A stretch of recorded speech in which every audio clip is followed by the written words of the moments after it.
Usap muka yang di sini. Oh iya. Bismillahirrahmanirrahim. Assalamualaikum warahmatullahi wabarakatuh. Baik anak-anak, Ustadz mau sapa, mau ditanya-tanya dengan apa kabarnya hari ini? Baik. Alhamdulillah. Assalamualaikum. Waalaikumsalam. Assalamualaikum. Baik, bismillahirrahmanirrahim. Alhamdulillahirrabbilalamin. Wassalatu wassalamu ala sayyidina Rasulillah wa ala alihi wa ashabihi ajma'in wa man tabi'ahum bi ihsanin ila yaumiddin. Tsumma amma ba'd. Para pemirsa masyarakat Provinsi Gorontalo di mana saja Anda berada, lebih khusus masyarakat Mananggu Kabupaten Bualemo, Provinsi Gorontalo, Republik Indonesia. Hari ini alhamdulillah kami dari Yayasan Pondok Pesantren Azharul Khairat Gorontalo bersilaturahim di beberapa pondok pesantren yang ada di Kabupaten Bualemo dan Kabupaten Pohuwato. Tadi pagi alhamdulillah kami sudah bersilaturahim di Pondok Pesantren Al Khairat Kabupaten Bualemo. Assalamualaikum para asatid di Bualemo. Juga yang kedua adalah kami sudah bersilaturahim di Pondok Pesantren Salafiyah Syafi'iyah Kabupaten Pohuwato. Alhamdulillah. Juga sudah bersilaturahim di SD dan Madinatul Ilmi Kabupaten Bualemo. Masya Allah, di sana ada Ustadz Otan atau alias di Kabupaten Pohuwato. Nama beliau adalah Ustadz Abdul Muttalib Karim. Ya, kita sudah dari sana para pemirsa. Alhamdulillah hari ini kita dapat waktu maghribnya di pondok pesantren yang agak unik. Bangunannya sederhana, tapi cuaca udaranya segar dan murni. Masya Allah, ini luar biasa. Tidak ada di Provinsi Gorontalo. Satu pondok pesantren yang unggul dan ini santri-santrinya luar biasa. Kita akan lihat bagaimana perkembangan ke depannya dan kemudian yang juga kita akan harapkan kepada para masyarakat Provinsi Gorontalo, jangan hanya sekedar melihat pondok pesantren dalam bentuk seperti ini, tapi kita berharap insya Allah pondok pesantren ini butuh uluran tangan, butuh bantuan, dan butuh kerjasama yang baik. Bagaimana kemudian kita berinvestasi untuk akhirat kita. Bukan hanya kepentingan hidup di dunia, tapi kepentingan umat ke depannya. Bi ayyi ardin tamshi 'alaiha fa anta mas'ulun an islamiha. Di mana saja kita melangkahkan kaki, kita berkewajiban untuk keislaman penduduk itu.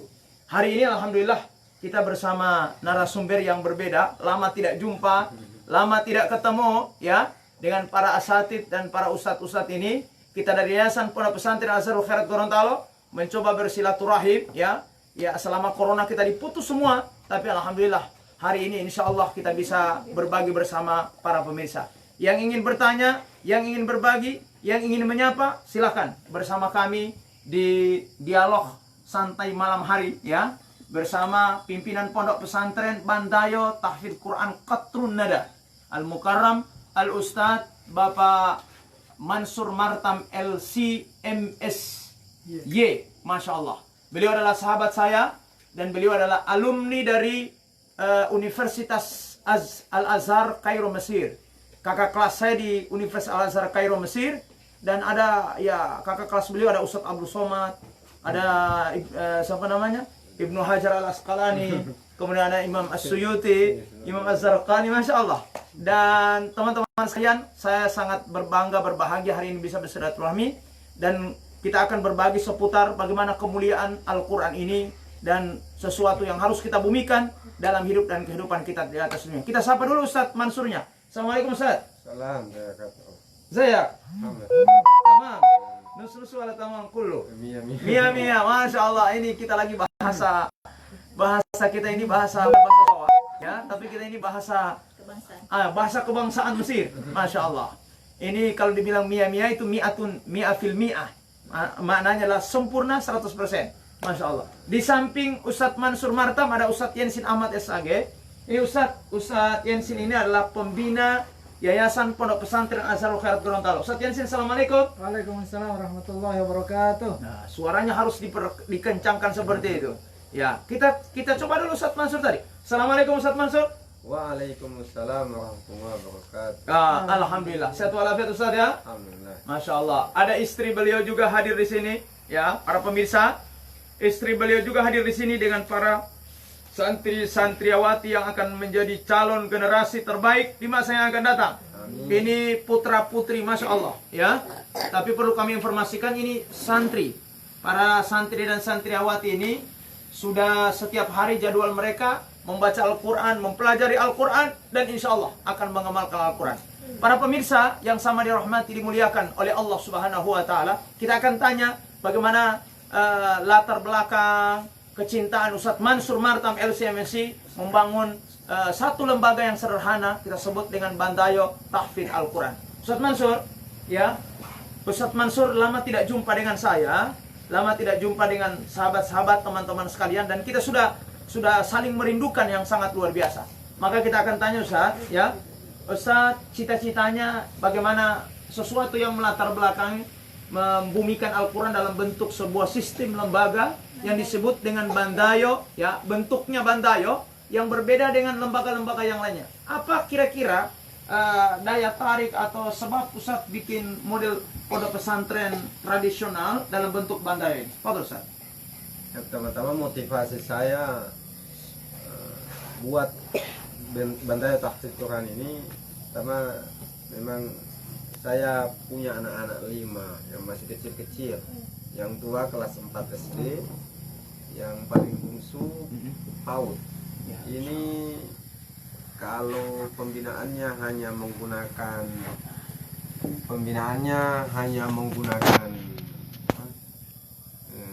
sistem rumahan, itu tentu akan sangat acak dengan kegiatan, kesibukan, aktivitas keseharian.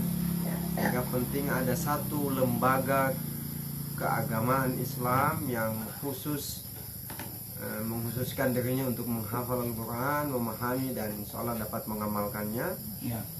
Dan dengan adanya Bantayo ini, dia sudah tersistem dengan baik meskipun dengan kondisi yang masih sangat sederhana ini. Itu yang pertama.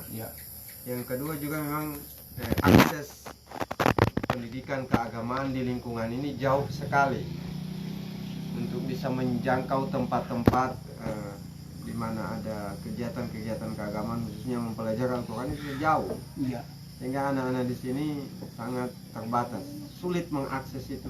Sehingga saya berharap di lingkungan ini khususnya dapat mengakses ini. Kita dekatkan ini untuk bisa dimanfaatkan. Di sini anak-anak SD saja pada banyak yang putus sekolah, anak-anak SD. Kemudian ketika kita cek bacaan Al-Qurannya, jangankan anak SD, anak SMP itu belum tahu sama sekali baca Al-Quran. Masya Allah. Ini motivasi yang kedua, karena kondisi lingkungan. Yang ketiga Ustaz.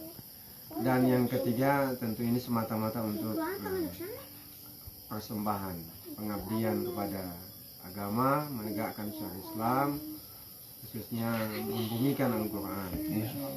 Ya. Baik, ini terima kasih ya. Ada 3 poin yang disampaikan oleh Ustadz. Bagaimana beliau bercita-cita dari dulu membangun pondok pesantren di latar belakang oleh setting sosial kehidupan masyarakat hari ini. Sebuah kebimbangan dan juga sesuatu yang pasti kita pusingkan bersama, bahwa generasi ini jangan hanya biarkan ketika mereka berhadapan dengan HP, berhadapan dengan film-film, game, dan seterusnya. Tapi juga kita isi dengan pengajian Al-Quran, pembacaan Al-Quran, pelatihan-pelatihan, sesuatu yang bisa bermanfaat bukan hanya kepentingan pribadi mereka, tapi kepentingan masyarakat, terutama di di Kabupaten Bualemo. Terima kasih yang sudah menonton ini. Yang pertama adalah Ustadz Yusran Dengo. Assalamualaikum Ustadz Yusran.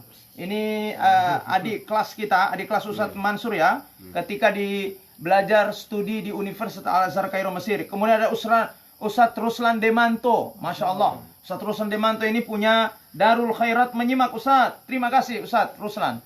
Semoga Ketua penyuluh agama Islam Provinsi Gorontalo. Oh begitu ya, Ketua penyuluh agama Islam Provinsi Gorontalo. Beliau terpilih ya?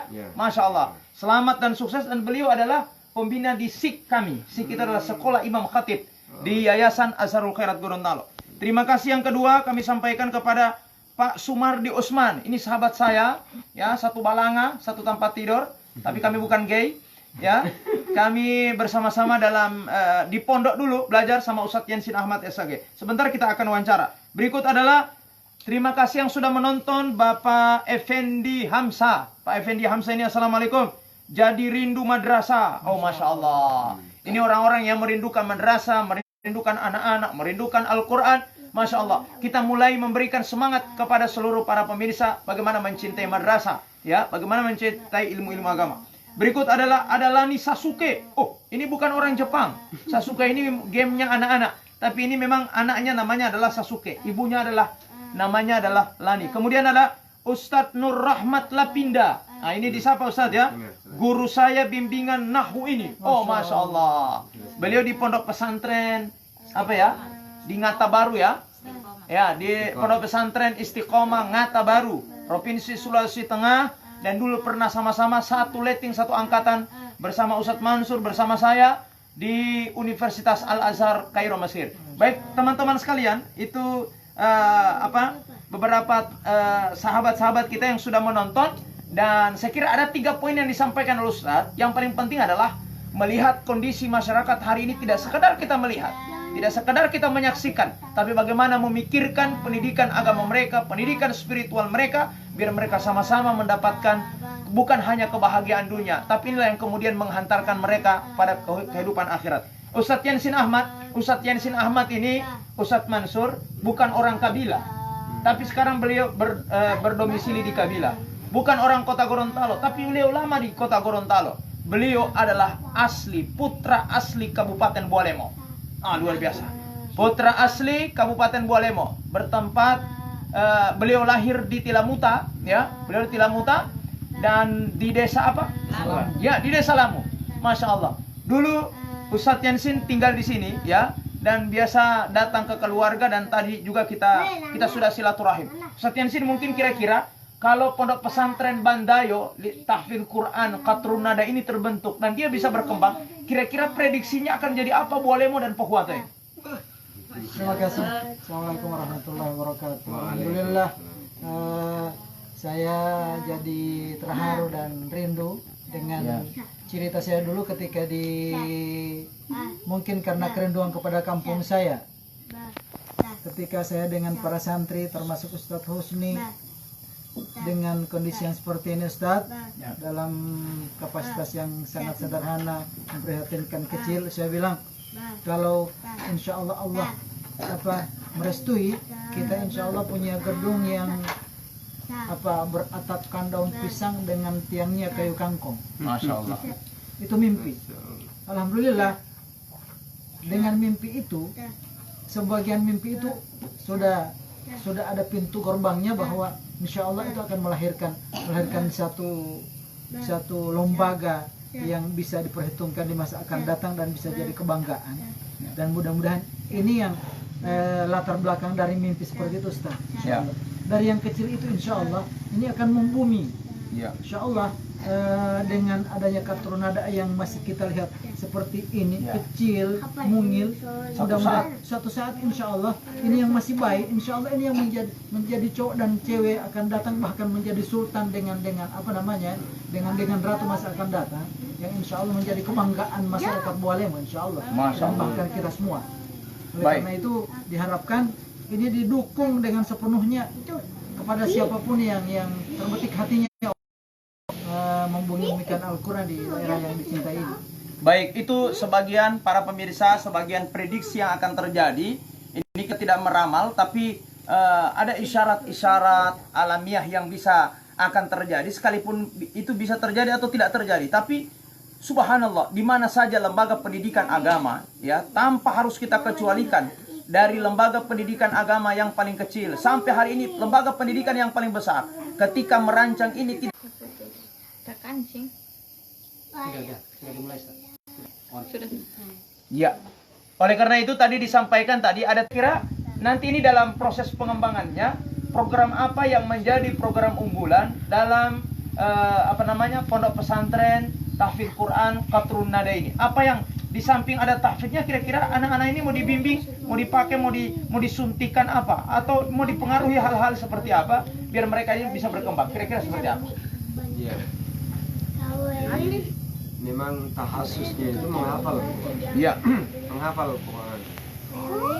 Kemudian memang ada beberapa program yang insya Allah akan kita laksanakan di tempat ini. Ini menjadi pusat karantina. Karantina siapa saja yang berminat, Ya. baik semua profesi, semua berbagai usia profesi dan sebagainya itu bisa mengikuti program di tempat ini untuk menghafal Al-Quran. Bisa sebulan, bisa 2 minggu, Karantina bisa ya. seminggu saja atau akhir pekan saja. Kita akan bantu mewujudkan targetnya untuk menghafal Al-Quran. Ya, tentu di samping itu hal-hal yang biasa diajarkan di pondok pesantren, Ya, penguatan kepesantrenannya. kepesantren, penguatan Ya. keagamaan tentunya, Ya. keagamaan Islam, ya bahasa Arab tentunya dan lain sebagainya. Ya. Tapi yang paling menonjol adalah banyak waktu yang kita akan habiskan untuk mewujudkan keinginan anak-anak untuk bisa memahami, menghafal, mempelajari dan mengamalkan Al-Quran. Baik teman-teman sekalian, ini apa namanya progres ke depan, stressingnya Ustadz Mansur Martam membangun pondok sederhana ini, dan kemudian pembelajarannya bukan hanya pembelajaran tahfidz Al-Quran, tapi yang lebih penting adalah kepesantrenan, ilmu-ilmu keislaman yang akan ditumbuhkan. Ustadz Mansur ya dalam bentuk yang sederhana ini, tapi yang saya lihat seperti ada bukan penjurusan juga, tapi ada usaha-usaha ekonomi usaha-usaha ekonomi lokal yang ini bisa diberdayakan dan kemudian bisa menjadi penunjang dari pondok pesantren. Kira-kira apa hubungan pondok pesantren ini dengan usaha yang ada di sekitar pondok pesantren ini yang kita lihat sekarang? Di sini ada penjualan kopra. Yang kedua juga Ustaz, di samping ada penjualan kopra, apalagi Ustaz? Ya visio ini saya tidak tahu, nanti beliau jelaskan. Kira-kira apa hubungan pondok pesantren dengan usaha-usaha kecil ini? Kemudian ini penunjang pesantren. Ya. Pertama bahwa kita tidak ingin Bantayan Tahfidz Quran ini bergantung sepenuhnya kepada swadaya masyarakat. Kita berharap juga ada kreativitas dari kami sebagai pengasuh di Bantayan Tahfidz ini untuk bisa mengelola potensi ekonomi yang ada di sekitar sini. Potensi begitu banyak, kelapa yang begitu melimpah ruah yang bisa dimanfaatkan untuk yang punya nilai bisnis dan akses pasar yang sangat jauh, sama jauhnya dengan akses pendidikan keagamaan Islam yang sangat jauh di tempat ini, sehingga ini bisa seiring berkelindannya bisa dimanfaatkan sekaligus. Nah, di sini hasil bumi untuk kelapa, baik itu dalam bentuk kopra, biji, kelapa kupas dan sebagainya. Jadi kita juga mendekatkan pembeli, pengusaha keluarga, menafkahi keluarga juga selebihnya untuk menunjang. Dan selama ini memang pembangunan ini kami dasari dari situ.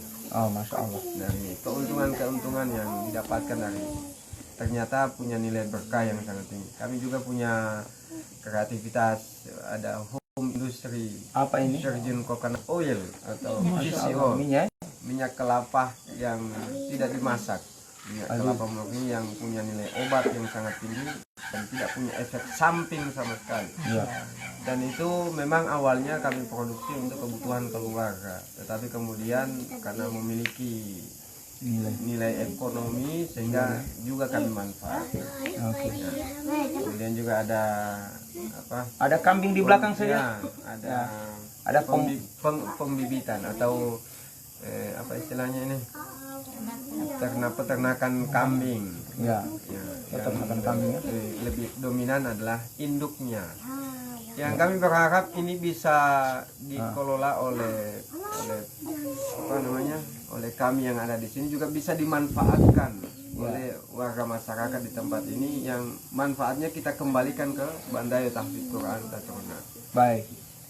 Baik, terima kasih teman-teman sekalian. Jadi tadi ada bagaimana hubungan antara pondok pesantren Qatrun Nada ini dengan usaha-usaha kecil lokal yang saya kira ini memiliki nilai jual yang sangat luar biasa. Ternyata Ustadz Mansur Martam menyampaikan bahwa sebahagian biaya daripada usaha kecil ini tidak sekedar sebagai sebuah nafkah keluarga, tapi beliau berusaha mengambil bagian daripada itu, bagian daripada hasilkan sebagai kekuatan ekonomi pondok pesantren, menjadi kebutuhan penunjang dari para santri dan santriawati di pondok pesantren Tahfidz Quran Qatrun Nada. Ini sangat luar biasa, Ustaz. Saya teringat ya, Ustaz Yansin, saya teringat, Masya Allah, bagaimana Rasulullah Sallallahu Alaihi Wasallam itu membangun komunitas besar ketika beliau berada di Mekah. Beliau tidak sekedar, Rasulullah SAW tidak sekedar beliau hidup di Mekah, tapi Masya Allah, peradaban Islam, di mana di sana ada peradaban ekonomi, peradaban budaya, peradaban politik. Rasulullah bangun tidak sekedar beliau berkutat dalam satu bidang, dalam satu tempat, tapi beliau punya konsep namanya konsep hijrah. Hijrah yang dimaksud bukan Rasulullah memindahkan masyarakat Mekah menuju masyarakat Madinah, tapi Rasulullah ingin memindahkan karakter orang-orang Mekah yang jahiliyah itu, kemudian dipindah oleh Rasulullah menjadi orang-orang yang memiliki karakter Madinah. Yang kedua, tidak sekedar memindahkan karakter itu juga, konsep hijrah yang disampaikan oleh Nabi Sallallahu Alaihi Wasallam itu mampu ternyata menjadi daya tarik ekonomi yang luar biasa. Ya, syariat tentang puasa, syariat tentang zakat dan lain sebagainya itu tidak difardukan ketika beliau di Mekah, tapi bagaimana muamalah sosial, muamalatul ijtimaiyah al-yaumiyah ini dibentuk oleh Nabi Sallallahu Alaihi Wasallam ketika beliau pindah dari Mekah menuju Madinah. Ekonomi Islam dibentuk oleh Nabi dari Madinah, ya. Ekonomi Islam dibentuk oleh Nabi di Madinah dan kemudian dibawa ke kota Mekah setelah Fathu Mekah. Ini menunjukkan bahwa hijrah kita hari ini jangan sekedar berhijrah berpikir kepentingan pribadi, tapi bagaimana kemudian kita memikirkan kepentingan umat ini. Ustadz, yang perlu kita tanyakan juga ini Ustadz, ya, terima kasih yang sudah menonton ini. Ustadz Andi Kaiha, pimpinan Jumriyati Adingo, titip salam sama Ustadz Mansur. Masya Allah. Ustadz ini ahli tenis meja Provinsi Gorontalo, Masya Allah. Kenal sekali sama Ustadz Mansur. Berikut adalah ada Romsan Pangalima, Masya Allah. Ibnu Bolmut hadir, ya, Ibnu Bolmut, Ikatan Pelajar Nahdlatul Ulama. Kenal Ustaz ya? Masya Allah. Berikut ada teman-teman yang lain. Ada Nisa Saupala. Kemudian ada Alan R. Usman. Insya Allah menyimak Ustaz. Baik, masih ada pertanyaan ini Ustaz. Masih ada pertanyaan. Ustaz Yansin dulu kira-kira.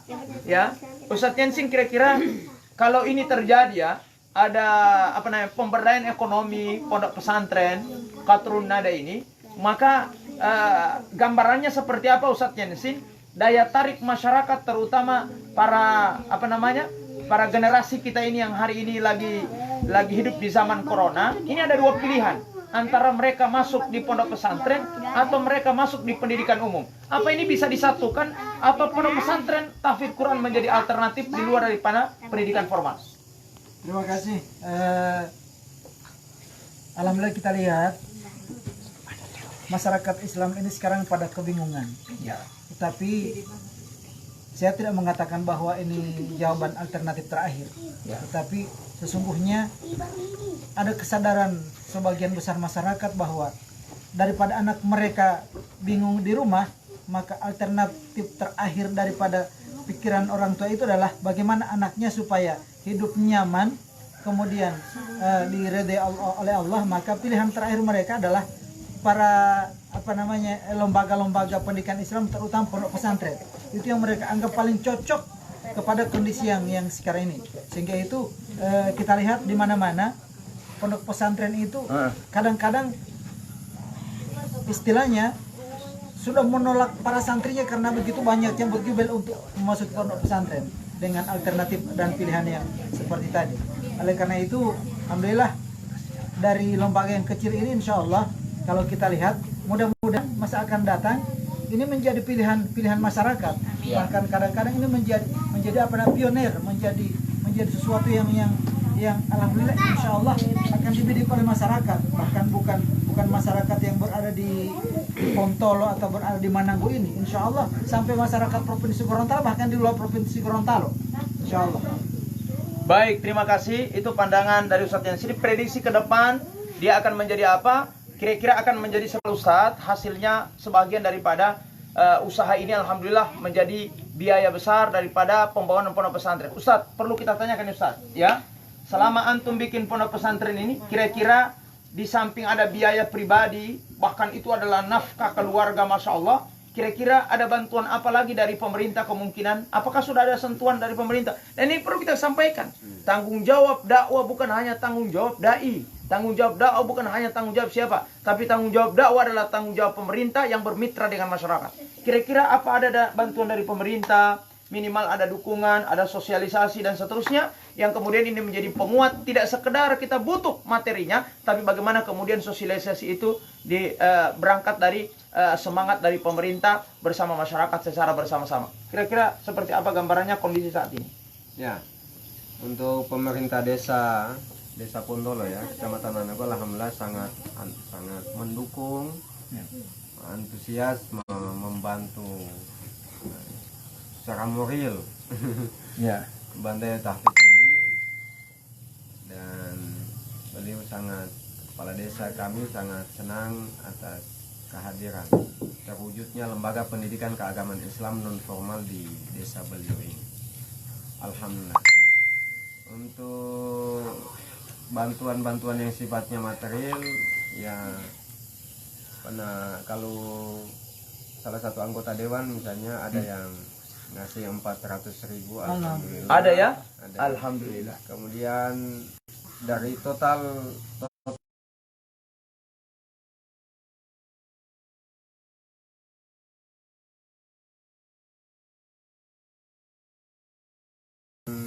di bawah 150.000. 50.000 Kemudian ya. yang paling tinggi 2 juta. Masya Allah. 2 juta itu salah seorang Ustadz Marzuk Harun, orang Pabuat yang sudah 20-an tahun tinggal di Kota Tarakan, mengirimkan donasinya 2 juta. Masya Allah. Ini minta rekening kami. Kemudian meter baru ada Ibu Haja Zurmia Husain. Beliau pensiunan guru atau pengawas atau apalah di Kabupaten Bualemo. Kemudian menelpon kami khusus untuk memasang meter baru. Kemudian instalasi lampu dan lain sebagainya. Dan total yang kalau kami itu Secara keseluruhan sekitar 13 sampai 14 juta. Masya Allah.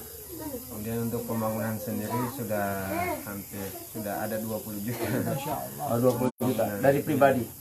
Maksudnya totalnya rincian kalau kami rinci sudah ada 20 juta. Masya Allah. Baik, terima kasih teman-teman sekalian. Itu beberapa gambaran bagaimana pondok pesantren ini diracik oleh Ustadz Mansur Martam LC. Masya Allah, dengan kondisi yang sangat sederhana, tapi alhamdulillah beliau tidak berdiri sendiri, beliau tidak bergerak sendiri, ada dukungan dari keluarga dan juga alhamdulillah pemerintah desa sangat mendukungnya. Ini kita live melalui FB saya ya. Di sana ada pejabat, di sana ada para konglomerat, di sana ada orang-orang kaya.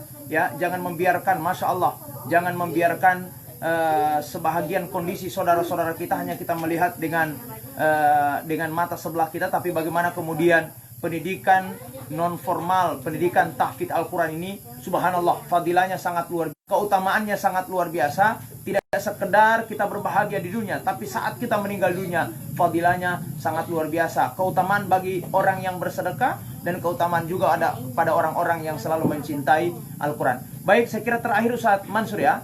Saya kira terakhir untuk kita sampaikan bahwa kira-kira closing statementnya Ustadz Mansur, harapan ke depan yang ingin disampaikan kepada masyarakat Provinsi Gorontalo, terutama masyarakat di Kabupaten Bualemo dan Pohuwato ini, untuk masyarakat pertama, kemudian yang kedua Ustadz sampaikan harapannya untuk pemerintah, dan yang ketiga adalah harapannya untuk lingkungan masyarakat dan anak-anak yang ada di sekitar tempat ini. Fadhol Ustadz. Ya, kami mohon dukungan dan bantuan Bapak Ibu saudara sekalian, umat Islam khususnya, utamanya bantuan doa. Dan memang sejak awal kami membuat ini memang semata-mata untuk pengabdian. Sebagai wujud tanggung jawab moral, karena kami belajar di pesantren sampai ke Universitas Al-Azhar, ke luar negeri sama-sama dengan Ustadz. Jadi tanggung jawab keilmuan ini harus kami tularkan, harus kami transfer. Ya. Jadi mohon dukungannya. Mohon doanya. Kemudian yang kedua, ketika ini kami usahakan akses pendidikan keagamaan non formal ini kami usahakan, kami dekatkan ke masyarakat. Mohon ini dimanfaatkan. Mohon ini dimanfaatkan. Alhamdulillah masyarakat sangat mendukung, mendatangkan anak-anak mereka.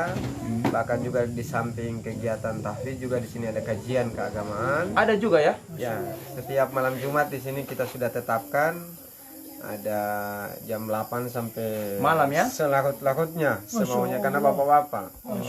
Dan alhamdulillah di tempat ini sudah ada 3 kali, dan di tempat ini 2 kali di rumah, kemudian sejak adanya tempat ini sudah sekali malam Jumat kemarin. Itu kajian pengajiannya? Kajian kesupian. Oh, kesupian, masya Allah. Luar biasa. Yang paling banyak dihadiri oleh teman-teman dari Prana Sakti. Oh, ada juga ya? Di kompleks ini. Masya Allah. Mereka mengadakan zikir, dan setelah itu ada kajian kesupian dan Ya, baik. intinya adalah mohon dimanfaatkan. Baik, terima kasih para pemirsa, kaum muslimin wal muslimat di mana saja Anda berada, dan lebih khusus masyarakat Provinsi Gorontalo. Terima kasih Ibu Lis Yunus. Assalamualaikum Ustaz. Hadir Ustaz. Alhamdulillah, ini salah seorang dari orang tua anak santri Pondok Pesantren Azharul Khairat Gorontalo di Kabupaten Bualemo, Pak Arfan Nusi. Assalamualaikum Pak Arfan. Ya, Pak Arfan Nusi, masya Allah, ini sahabat, masya Allah, sahabat, teman karib, masya Allah, teman yang paling dekat. Kita sama-sama di kampus di mana? Yayan Sultan Amai Gorontalo, dan semoga beliau bisa bersilaturahim ya. Beliau bisa berbagi bersama kita dalam kajian-kajian filsafat sosial, masya Allah. Beliau ini menggeluti kajian tentang filsafat, ilmu sosial, humaniora dan seterusnya, dan kita bisa berbagi. Terima kasih juga Pak Anto Hanapi. Ya, Pak Anto Hanapi. Assalamualaikum Pak Anto Hanapi. Salam sejahtera buat Pak Anto Hanapi dari pimpinan Pondok Pesantren Qatrun Nada, masya Allah, Kabupaten Bualem, Ustadz Mansur Martam LC, dan teman-teman yang lain sudah berbagi hari ini.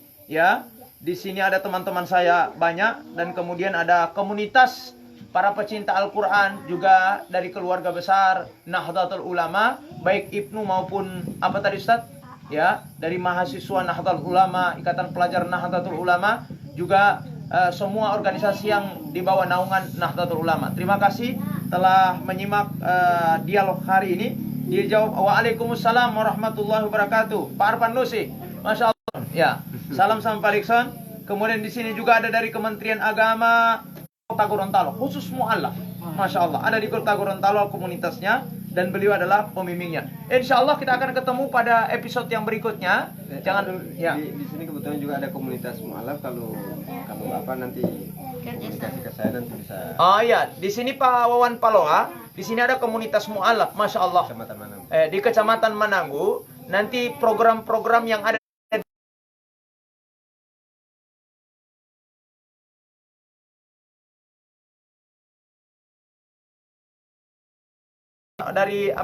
dari Kecamatan Mananggu menuju Kota Gorontalo, dan ini sangat penting dalam rangka silaturahim ini.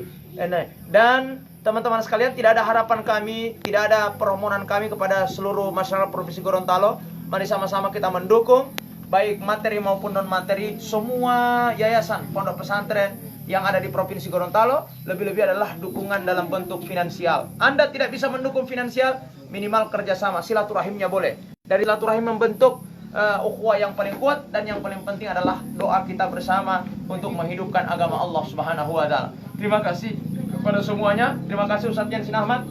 Ya, terima kasih sudah hadir membersamai kami. Dan kemudian pimpinan Pondok Pesantren Qatrun Nada Tahfidz Quran Kecamatan Mananggu bersama istrinya dan anak-anaknya, masya Allah, dan seluruh santri yang hadir malam hari ini bersama ketua yayasan juga, ya, ketua yayasan pembina yayasan Azharul Khairat Gorontalo. Ada Ustadz siapa ini? Ada Ustadz Ali Frans, masya Allah, Ustadz Ali Frans dan Ustadz Jamaluddin Taib juga dipoto. Ya, masya Allah, dan seluruh santri yang ada, masya Allah. Ini kita berada di Pondok Pesantren Qatrun Nada ini di jam berapa ini Ustadz? Ini di jam ada mau 7:30 ya, 7:30 malam. Kita jalannya dari pagi, masya Allah. Hanya dalam rangka bersilaturahim, mengembalikan kembali semangat, mengembalikan kembali tenaga kita, dan mengembalikan kembali semangat kita untuk membumikan Islam, membumikan nilai-nilai kenabian dan kerasulan di setiap hidup dan kehidupan kita sehari-hari. Terima kasih kepada seluruh yang menonton. Dan insya Allah kita akan bergabung lagi insya Allah pada dialog santai inspiratif DSI di hari Sabtu, jangan lupa, bersama para narasumber dan dai Provinsi Gorontalo. Sekian dan terima kasih. Walillahil izzatu wali rasulihi walil mu'minin. Wallahul musta'an. Assalamualaikum warahmatullahi wabarakatuh.